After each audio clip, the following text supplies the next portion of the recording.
संजय को महाभारत में सभी केवल दिव्य दृष्टि के लिए ही जानते हैं। क्या उनका कार्य केवल धृतराष्ट्र को महाभारत युद्ध का आंखों देखा हाल सुनाना ही था? क्या संजय भी युद्ध के मैदान में उतरे थे? और क्या वह भी उन शक्तिशाली योद्धाओं में से एक थे जो रणभूमि में वीरता दिखाते थे? क्या वह सिर्फ धृतराष्ट्र को युद्ध का हाल बताने के लिए थे, या वे स्वयं भी युद्ध भूमि में किसी भूमिका में थे? संजय को दिव्य दृष्टि मिली, परंतु कैसे और किससे? क्या उनकी मृत्यु हुई थी या वह भी जीवित है? संजय से जुड़े कई ऐसे प्रश्न हैं जिनका उत्तर आज तक नहीं दिया गया। आज हम इस वीडियो में जानने का प्रयास करेंगे। और अगर आपको ये वीडियो पसंद आए तो इसे लाइक और चैनल को सब्सक्राइब अवश्य करें। महाभारत के आदि पर्व अध्याय 67 में देवता और दैत्य आदि के अंशावतारों का दिग्दर्शन है। उस अध्याय में महाभारत के लगभग सभी पात्रों का वर्णन है कि वो किसके अंश से उत्पन्न हुए थे, परंतु संजय का उल्लेख उस अध्याय में नहीं है। हालांकि उनके जन्म या उत्पत्ति का सीधा उल्लेख नहीं है, परंतु विभिन्न स्थानों पे उन्हें सूत तथा गावलगण का पुत्र कहकर संबोधित किया गया है। संजय महर्षि वेद व्यास के शिष्य और धृतराष्ट्र की राजसभा के प्रमुख सदस्यों में से एक थे। वह धृतराष्ट्र के राजसी सारथी तथा धृतराष्ट्र के मुख्य सलाहकार भी थे। वह विद्वान और धर्मनिष्ठ व्यक्ति थे। वह सदैव सत्य और धर्म के पक्षधर रहे। महाभारत के उद्योग पर्व अध्याय 26 में वर्णित ये घटना तब की है जब पांडवों ने वनवास और अज्ञातवास के 13 वर्षों को पूरा कर लिया था। धृतराष्ट्र ने संजय को पांडवों के पास अपना दूत बनाकर भेजा। संजय ने पांडवों के समक्ष धृतराष्ट्र का संदेश प्रस्तुत किया और कहा कि धृतराष्ट्र शांति चाहते हैं और वे युद्ध को टालना चाहते हैं। इस पर पांडवों ने उत्तर दिया कि वे भी शांति चाहते हैं, परंतु न्याय संगत रूप से अपना राज्य वापस पाने के इच्छुक हैं। युधिष्ठिर ने संजय के माध्यम से ये संदेश भेजा कि यदि कौरव उन्हें उनका राज्य नहीं दे सकते तो उन्हें केवल 5 गांव दे दिए जाएं। इससे युद्ध टल सकता था। जब संजय धृतराष्ट्र के पास लौटे और पांडवों की ये शर्त बताई तो धृतराष्ट्र ने दुर्योधन को समझाने का प्रयास किया, लेकिन दुर्योधन अपनी जिद पर अड़ा रहा और उसने पांडवों को एक भी गांव देने से अस्वीकार कर दिया। संजय का ये प्रयास विफल रहा। इसके उपरांत पांडवों ने श्री कृष्ण को अपना दूत बनाकर भेजा था। संजय सदैव धृतराष्ट्र को सही मार्ग दिखाने का प्रयास करते रहे, लेकिन धृतराष्ट्र अपने पुत्र मोह में बंधे रहे और अंततः विनाश की ओर अग्रसर हो गए।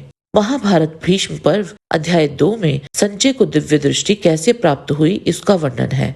इसके अनुसार युद्ध आरंभ होने से पहले महर्षि व्यास राजा धृतराष्ट्र के पास आए और उनसे बोले, राजन, तुम्हारे पुत्रों तथा अन्य राजाओं का मृत्यु काल आ पहुंचा है। इसे काल का चक्र समझकर मन में शोक न करना। राजन, यदि संग्राम भूमि में इन सब की अवस्था तुम देखना चाहते हो तो मैं तुम्हें दिव्य नेत्र प्रदान करूं। फिर तुम यहाँ बैठे बैठे ही वहाँ होने वाले युद्ध का सारा दृश्य अपनी आंखों से देखो।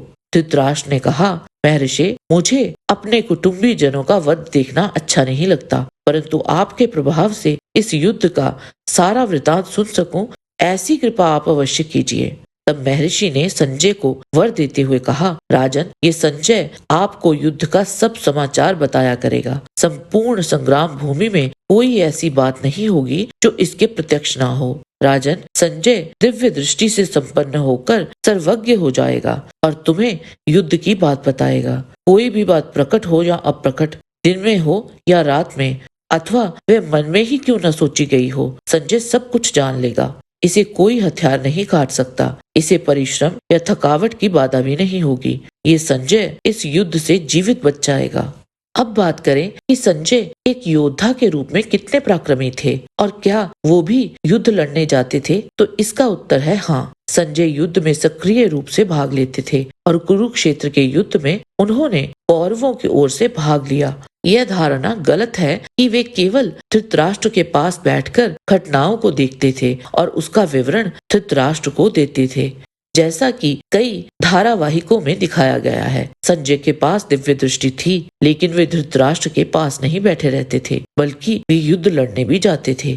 संजय हर बार जब कोई कौरव सेनापति युद्ध में मारा जाता तो वे हस्तिनापुर लौटकर धृतराष्ट्र को पूरी घटना का वर्णन करते थे।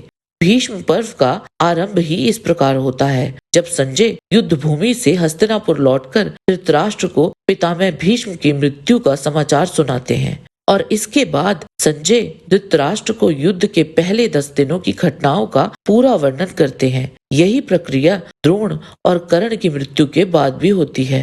संजय हस्तिनापुर लौटते थे और फिर व्यास जी के आशीर्वाद से युद्ध की सारी घटनाएं स्मरण किया करते थे। इसके बाद वे धृतराष्ट्र को उन घटनाओं का वर्णन करते थे। इस प्रकार संजय की ये क्षमता उन्हें कुरुक्षेत्र में चल रही सभी गतिविधियों से अवगत कराने में मदद करती थी, जिससे धृतराष्ट्र युद्ध के घटनाक्रम को अपेक्षाकृत अच्छे से समझ पाते थे। महाभारत के युद्ध के प्रारंभ में भगवान श्री कृष्ण द्वारा अर्जुन को दिया गया गीता का उपदेश उसे सुनने का अवसर भी संजय को मिला था। संजय उन चुनिंदा व्यक्तियों में से एक थे जिन्होंने इस दिव्य संवाद को सुना और उसकी महत्ता को समझा। दिव्य दृष्टि के कारण उन्होंने भगवत गीता के प्रत्येक श्लोक और श्री कृष्ण द्वारा अर्जुन को दिए गए उपदेश को प्रत्यक्ष रूप से अनुभव किया। एक योद्धा के तौर पर उन्हें एक सामान्य योद्धा ही मान सकते हैं। उन्होंने कुरुक्षेत्र के कई युद्धों में भाग लिया था और युद्ध के दौरान कई पांडव योद्धाओं ने उन पर दया दिखाई। विशेष रूप से 18वें दिन जब युद्ध अपने चरम पर था, तब धृष्टद्युम्न और सात्यकी इन दोनों के साथ जब संजय का युद्ध हुआ था तो इन दोनों ने ही संजय को जीवन दान दिया था। बल्कि सात्यकी के साथ युद्ध में तो वो व्यास जी के वरदान के कारण ही बच निकले थे। अब जानते हैं कि कुरुक्षेत्र युद्ध के बाद संजय का क्या हुआ। महाभारत शांति पर्व अध्याय 41 के अनुसार युद्ध के उपरांत राजा युधिष्ठिर ने धृतराष्ट्र के अधीन रहकर राज्य की व्यवस्था के लिए भाइयों तथा अन्य लोगों को विभिन्न कार्यों पर नियुक्त किया। वहां युधिष्ठिर ने राज्य में कौन सा कार्य हुआ और कौन सा नहीं हुआ इसकी जांच करने के लिए तथा आय और व्यय पर विचार करने के कार्य में संजय को लगाया था। बाद में जब धृतराष्ट्र, गांधारी और कुंती ने वन में जीवन व्यतीत करने का निर्णय लिया तो संजय भी उनके साथ ही वन में चले गए थे। वहां संजय ने धृतराष्ट्र की बड़ी लगन से सेवा की थी। जब वन में आग लग गई तब धृतराष्ट्र ने संजय को कहा कि वह अपने प्राणों की रक्षा करे तथा वहां से दूर चले जाए। संजय ने धृतराष्ट्र के आदेश का पालन किया और इस प्रकार वह तो आग से बच गए थे, परंतु धृतराष्ट्र, गांधारी और कुंती की उस आग में जलकर मृत्यु हो गई थी। वहां से बचकर संजय गंगा के तट पर पहुंचे और वहां ऋषियों को धृतराष्ट्र तथा अन्य की मृत्यु की सूचना दी। इसके उपरांत वे फिर हिमालय की ओर चले गए। इसके बाद संजय का क्या हुआ इसका वर्णन महाभारत में नहीं किया गया है। जय श्री कृष्ण। आज के वीडियो में बस इतना ही। आशा करते हैं कि आपको हमारा ये वीडियो पसंद आया होगा। कृपया इसे लाइक और शेयर अवश्य करें। किसी भी प्रकार की त्रुटि के लिए आप सबसे क्षमा याचना करते हुए आपसे निवेदन है कि प्रेम पूर्वक परमपिता परमात्मा को मन में धारण करें और बोलें, वैदिक सनातन धर्म की सदा ही जय।